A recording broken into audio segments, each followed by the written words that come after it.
Hi everybody, it's St. Vincent St. Mary. My name's Dan, and I'm joined here today by Tara Ruttley, who's going to answer some of your questions. And like he said, we are sitting right now in the International Space Station Mission Control Room, and this is where all of the main console positions are for controlling the systems on board the station 24/7, 365 days a year. So without further ado, if you guys want to go ahead and get started, Tara is very excited to take some of your questions.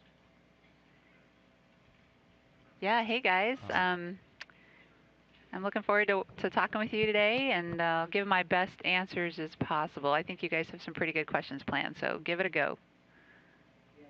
Okay, let's start with Scott. Introduce yourself and ask the question. Hi, this is Scott, or Phil the Thrill. What innovations have come from space travel, and what innovations are expected to come from space travel? Okay, what kind of innovations? Whew, boy, the list is a mile long, and even crossing my desk on a regular basis, they're just things still pouring from Apollo. But some of the ones I think that you could relate to the most would be the NASA DeBakey heart valve. So, for example, that's a heart valve that's saved a lot of lives, developed based on the concept of a design that was used in a fuel pump for NASA vehicles. So that's something that we've taken just from NASA vehicle use all the way to how it gets inside of your heart. And Dr. DeBakey was instrumental in working with NASA on translating that. That's just one example. Right now, for space station, I think what you would find beneficial, it's something cool to know, is with our ongoing work up on station, what's in the works is a vaccine development for food poisoning for salmonella bacteria. And so, food poisoning, if you've ever had it, is awful. But not only does it make you miserable, it actually kills around the world thousands of folks. So we have found in space that bacteria and some viruses, some of them actually become more aggressive. And not quite sure what's causing it, but something about the microgravity environment. And so we've based on that and that aggression that's tuned up, we've been able to identify the genes responsible for that aggression. And when you know what's going on with a particular gene, you can manipulate it, manipulate the proteins that come from it. And so a commercial company has actually taken that data here and flown a couple of their own samples and found a way to create a vaccine targeting that specific gene against the food poisoning bacteria salmonella. So what you might potentially see is one day out of this, it's still in the works, these things take a while, is the vaccine development for food poisoning. So I know if it were to come out, I'd be the first in line, I think. It's an awful feeling to have ingested salmonella. But these things do take time. That's something you might not see for a few years as it's going through the FDA approval process now. But with regard to station, I think that's probably one of the more one of the big things to look out for. Definitely worth it too. Okay, why don't we move on to the next question? Okay, we'll have Greg ask the question. Hi, my name's Greg. I know I was just wondering, like, how do spacecraft like communicate with each other to make sure they don't cross paths? Considering that, like, I don't know, direction is kind of relative, because like there's no direction, I guess, in space, because we don't have the poles, so you don't have a compass. I don't know, how do you steer clear of other spacecraft out in space? Yeah, that's a good question. So for NASA, we know where all of our vehicles are at all times, and this is controlled on different levels across these space agencies around the world. And the space agencies around the world communicate their launches and landings, and so at that level, we know what's going on with regard to space flight, whether it's a manned vehicle or not, and our satellites. Now, there's a different level, which is probably at the level of the Defense, Department of Defense, that we at NASA have less insight into, but we coordinate appropriately so that all the right agencies are all tuned in to the right place to make sure that these trajectories are not critical or threatening with regard to everything that we have on the maps up there. Now, with regard to space station vehicles visiting the space station, I know that we work regularly with our partners that are on space station, and that would be Russia and Europe and Japan. We all have manned and unmanned. Well, Russia has manned and unmanned vehicles. Japan and Europe have unmanned vehicles, and we all know when those are launching. We're all in tune with those, and so we plan around each other for those, because it's not just a matter of avoiding each other in space, but then we have to sometimes share docking ports when we get to space station too. So I hope that answered your question. All right, next question. Okay, let's have karate girl. Hi, my name is Celeste. I was reading a little bit about your zero gravity research facility, and I thought it was really cool. So I was wondering if you could just kind of tell me about some of the experiments they do there. So there are a couple of different, what I'd call analog rooms or facilities that are analogous to what you might experience in microgravity. And I'm not quite sure the one that you're reading about, but it may be that you're referring to the drop towers, in which you can take an experimental payload up hundreds of feet, either high into the sky or deep down into the earth it'll fall, and you can drop it over a period of maybe 5 seconds. And then with that drop, that's simulating what you would experience in microgravity, because that's just really free fall. And the types of investigations I think that are good for this are combustion experiments, where you can light a flame and just investigate what's happening with that flame structure in a short amount of time. Even fluid physics experiments are good for that. So I think any of the basic fluid type or gaseous type experiments would be really good for that use. The human physiological experiments obviously wouldn't be good for that, because drop towers just use a package of hardware that you just drop. Now, if you are referring to the airplane, there are parabolic airplanes that fly a series of parabolic arcs over the Gulf of Mexico. We have one here in Houston, and I believe there's another one in Germany, where you get about 30 seconds. Once you're at the top of that parabola, you get about 30 seconds of actual microgravity. And that's when you can activate your investigation. So it's a little bit more, it gives you a little bit more time than the drop towers, and it's probably more useful. I've seen some human physiology experiments that have been able to be performed in those kind of situations, particularly with regard to exercise type experiments, and just taking, looking at heart rate and changes in physiology. But obviously, if the longer period of time you can get, I think it's the more beneficial. Mm-hmm. And a lot of, like you were talking about, any of the analogs that we do here on the ground are just pale in comparison to the amount of time you can get up on the International Space Yeah, Station. the space station is a scientist's dream, because, and you're talking months and months and months of being able to operate an investigation on orbit. And the cool thing about space station is it's analogous to a real laboratory. If you're a scientist, you don't do one experiment once and solve your hypothesis and come to a conclusion right away. You do that same experiment multiple times, and you manipulate all the different variables that you can. And the one thing you can't manipulate here on the ground is gravity. You can manipulate that in space station, and you're afforded the facilities and the timeline that you need to be able to repeat your experiment over and over again, so that you can arrive at a final conclusion and see if you test your hypothesis. So that's cool. Very cool. Yeah. Okay, next question, please. Mike. Hi, I'm Mike. I was just wondering, about how far does the space station travel in one day? I think it orbit the Earth about 90 times a day. Is that? Oh, no, I'm sorry, 15 times a day. So It orbits about 15 times a day, completes one orbit roughly every 90 minutes. Every 90 minutes, yeah. So that's about 17,500 miles an hour, I believe, is what the stats are. So it travels about 17,500 miles an hour. Times that by 24, it's a little over 400,000, about 420,000 miles in one day. Oof. So pretty far. Next question, please.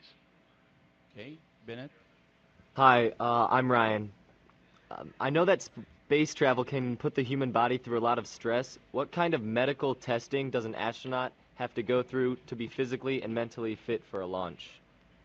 That's a good question. And I think There are standard tests that have been performed at NASA through the history of NASA, but it actually changes with the different launch programs. So for shuttle, when you're looking at shorter duration of maybe 2 weeks max for a flight, they're a little bit different than what they go through these days to be able to qualify for long duration stays on station, which could be up to 6 months. So for station, you really want to focus on history of kidney stones or renal stones. You want to maybe take a good look at their vision, make sure it's correctable if it's dropping off a little bit. Cardiovascular wise, their heart needs to be in really good shape. Muscles, they need to build muscle because all of these things are actually affected in that microgravity environment. For example, once you're on orbit and you're free falling and you're not using your postural muscles like you are to stand up all the time or walk around like you do here in gravity, those muscles start to break down. It's use or lose, right? So they start to atrophy. So one thing they need to be sure of is that they have really good muscle strength and tone and mass before they get up there. The other thing is cardiovascular wise. Once you're in space, all of the fluid tends to shift. It's because of surface tension and the fact that you're not using your legs anymore. All of the fluid in your body, the blood flow, tends to shift towards your central cavity in your head. So what that means is that the heart doesn't, the heart starts to just doesn't have to work so hard. So the cardiovascular system starts to get deconditioned. And the other thing is we've found recently that the vision starts to deteriorate on orbit. Not quite sure what's causing that, but it's happening more in the long duration astronauts. And with regard to kidney stones, you really don't want to be susceptible to that because as when you're on orbit and you're not walking around a lot, you're not getting that impact on bone. Bone stays healthy because you are loading it constantly when you walk and run. In space, you miss that load, so you tend to start the bones use or lose, right? There's little cells in there that start to break that bone apart, and it doesn't remodel as quickly. So the breakdown of that bone goes through the cardiovascular system, gets filtered through the kidneys, and you could end up with that mineral in your kidneys and creating what's called the kidney stone. So you definitely don't want to be susceptible to that. So there are a few key things that we look at for long duration flight in the astronauts. But most of the time you hear our astronauts are really fit. They can run far and fast, and some can run faster than others. And it just varies by individual. But we do try to meet the basics. All right, thanks, Tara. Next question, please. Okay, let's. Hi, I'm Dan. Does debris from the spacecraft break down if it's released into space? That's a good question. It depends on the type of debris.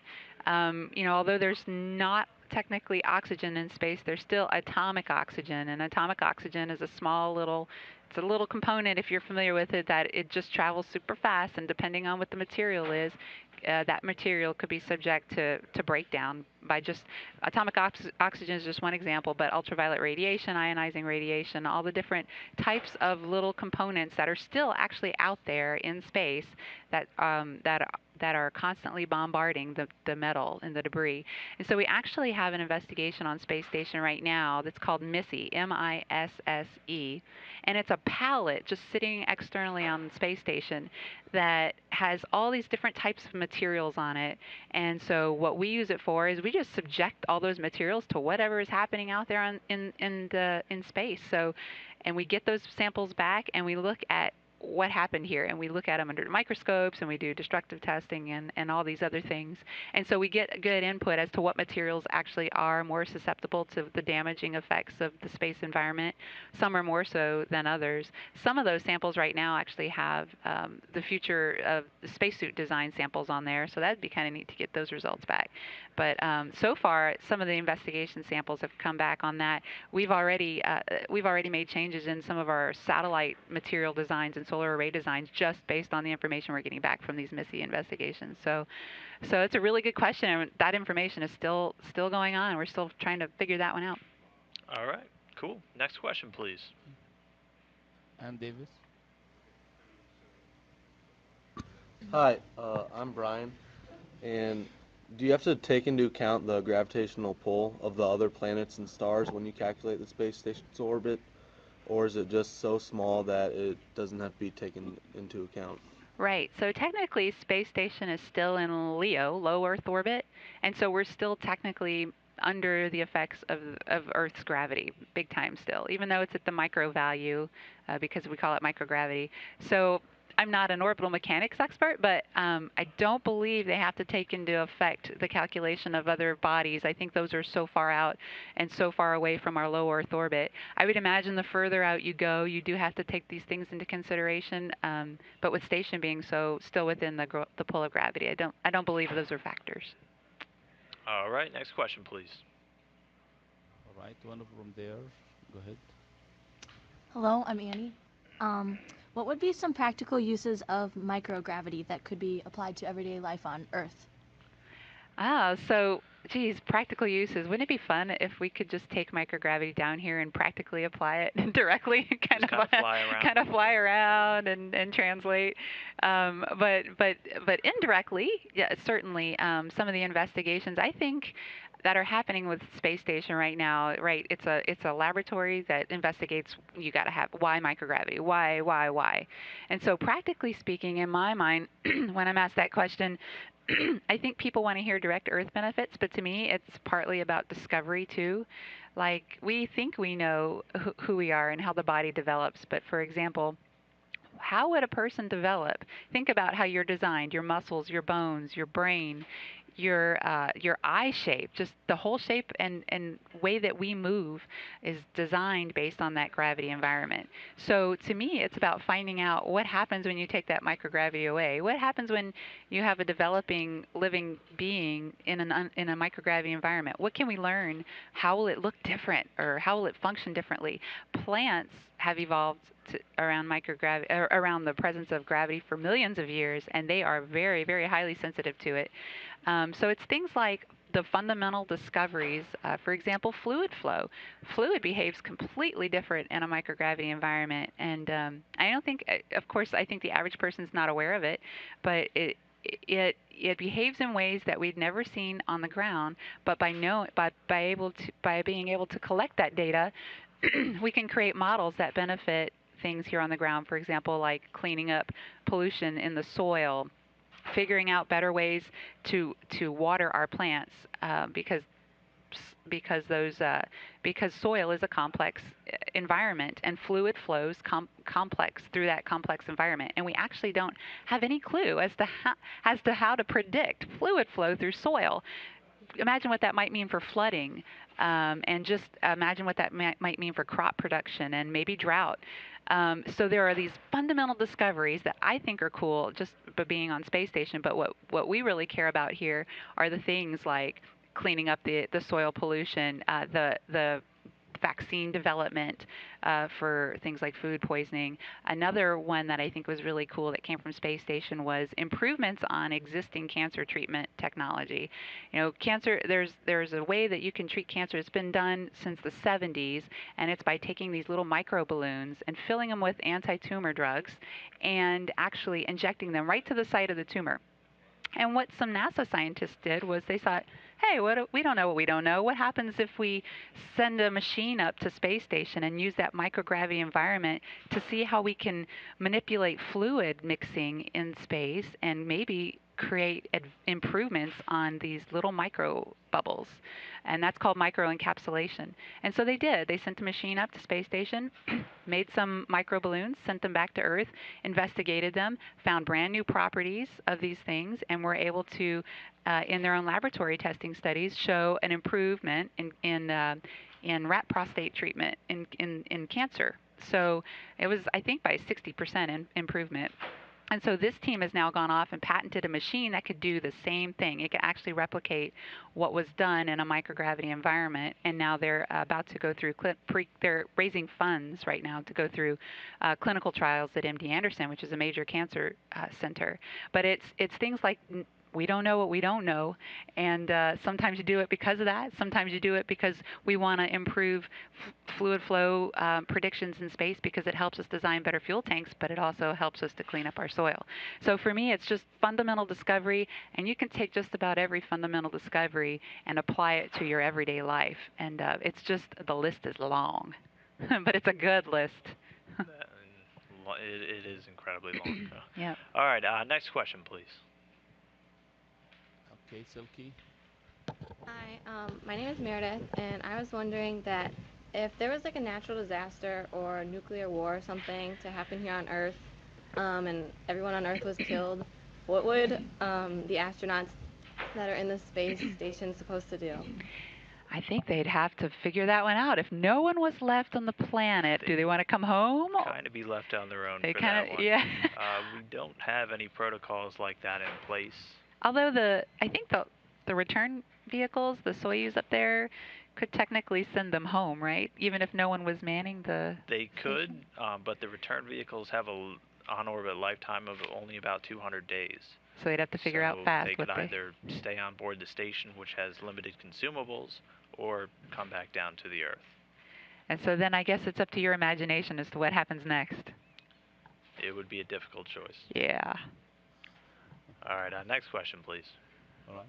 Isabella. Hi. Is it true that flames become spherical in microgravity? Yeah, it is. That's a good question. There's an investigation that actually they did part of it this week. There's lots of combustion and flame experiments in microgravity, but this one in particular is called SLICE, SLICE, and you can look it up at nasa.gov if you're interested. I think we might have even written a story on it. But yeah, because there's no gravity. So when you light a flame in gravity, right, the hot air will rise to the top. The cold air will just start. That's how you circulate. The hot air rise to the top, and then the cold part of the flame will just get heated and move to the top. But without that's part buoyancy and part convection. But without gravity, and you get this microgravity environment, now you don't have buoyancy or minimal buoyancy. You have minimal convection. So so the flame tends to just stay in a spherical ball, just attracted to itself, rather than being able to have that hot air rise up in the way that you see it here on the Earth. So in space, you don't get that hot air that's rising up. The hot air, the hot part of the flame, just stays in a ball to each other. It's where it's happiest. Its molecules are more efficient. And so yeah, everything that we use in space that has anything to do with a flame has to be treated differently. Every kind of not only experiment but system that might use that. So the investigation that happened this week is actually looking at something called flame detachment. How is a flame truly? They're getting the characteristics. We've got these nice pictures that you alluded to, but we're truly trying to understand, really zone in on the characteristic structure of a flame in microgravity and gain more information of that. Not just that, but also the amount of soot that's produced in microgravity from a flame. And so the combustion effects of fire in space is such that it produces more soot than a flame would produce on the ground. And that was a pretty interesting finding, because that means a lot of different things to be able to detect smoke instances on orbit. Our smoke detectors would have, are designed to specifically address the soot formation in a way that we have never developed here on Earth. So yeah, flames are just one thing that behaves differently thanks to the minimized or the masked buoyancy and convection effects in microgravity. Okay. All right, and I think we have time for one more question, real quick. Okay. Bratton. Hi, I'm Erica. I was just wondering about how much force is needed for a spacecraft to break through the atmosphere. I don't know numbers exactly, but it's my understanding it would have to be a velocity and an angle great enough to be able to escape, to create enough energy to be able to escape Earth's gravity, which is what, guys, 9.8 meters per second squared? Do you know any numbers? Hardcore numbers? I don't know exact numbers. A lot of times people confuse it with escape velocity. Yeah. Which, if that was true, you'd have to be going about 25,000 miles an hour, but that's if you had no more propulsion behind you. Yeah. So it's actually a fairly difficult question, but if you just look at the speeds that our spacecraft attain, they get about 17,500 miles just to maintain an orbit. So if you continued on that path, you could feasibly escape Earth's gravity at that speed, as long as you still had a propulsion pushing you outwards. Yeah, right. And I would imagine at the level of launch, if you're talking about launch, it probably is vehicle dependent too. Mm-hmm. So. All right. Well, that'll about wrap it up with us today. We really want to thank you guys for your great questions. Yeah. Thank you. It was good talking to you guys. And it was great talking to you guys. Much. Thank you. Thank you. Thank you. Thank you. Bye. Thanks. Fill the thrill.